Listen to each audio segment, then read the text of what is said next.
বারণের পরেও সাইরো ভাই থেকে বেটাইতে আইয়া দরিয়া আমারে নিয়ে রাম। কিতা গো কিতা আইছে তোমার সকাল থেকে দেখি আর খালি মাথা ভিজে ইত্রায় আজিমা ইত্রায় হইয়া। না গো মাথা বেদনা। কাল কেন তুমি বিয়া বাড়িতে গেলাই? আমরা কইলাম আমরা যেতাম, আমরা দেখি নিলাই না। আর বিয়া বাড়ির থেকে আইয়া দেখি আর খালি ওখান জিমা ইত্রায়, কিচ্ছু বুঝলাম না। বুঝতাই নাই গো বুঝতাই না বিষয় বহুতটা কিতা কইতাম কোসাই। আরে আমার বাংলাইয়া কইলে তো আমি বুঝতাম না, কইলে কিন্তু আমি বুঝবো নি।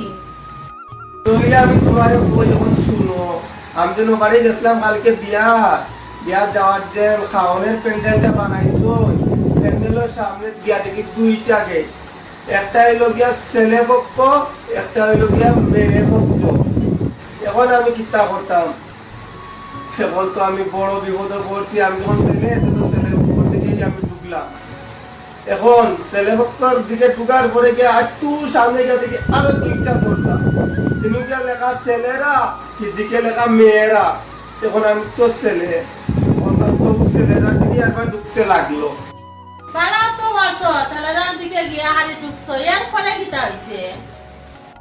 এখন তো আমি যে গেলাম ছেলেরা পক্ষর দরজা দিকে এদিকে যাওয়ার পুরা সামনে গিয়ে দেখি আরো দুইটা দরজা। দরজার উপরে সুন্দর করে লেখা, যারা উপহার নিয়ে এসেছো তারা এদিকে প্রবেশ করো, যারা উপহার নিয়ে আসো নাই এদিকে প্রবেশ করো। এখন আমি কি করবো? আমি উপহার আনছি না, তুমি তো জানো আমি কোনোদিনও উপহার লইয়া যাই না কোনো বিয়া বাড়ি। আমি আমার ও দরজা বাড়ি উপহার আনছি না, তখন ও দরজা বাড়িতে আমায় দিচ্ছে। এর ফলে তুমি ঢুকিয়া গিয়া খাইছো না কিতা? সব বেরাতরে গোহানো আমি যেন গেছি উপহার ছাড়া দরজা পাই, কিন্তু গিয়া দেখেছি এ বড় মাঠে বারণের পরেও সাইরো ভাই থেকে বেটাইতে আইয়া দরিয়া আমারে নিয়ে রাম তুলাই দোয়া দিস উপহার ছাড়া যেন গিয়া ঢুকছি। ঢুকার কারণে ওনি রাম তোলাই দোয়া দিছন দিয়া আমার ও শরীরে উড়িলে পুরা বেদনা, আর ও বেদনায় আমার শরীর পুরা আই গেছে।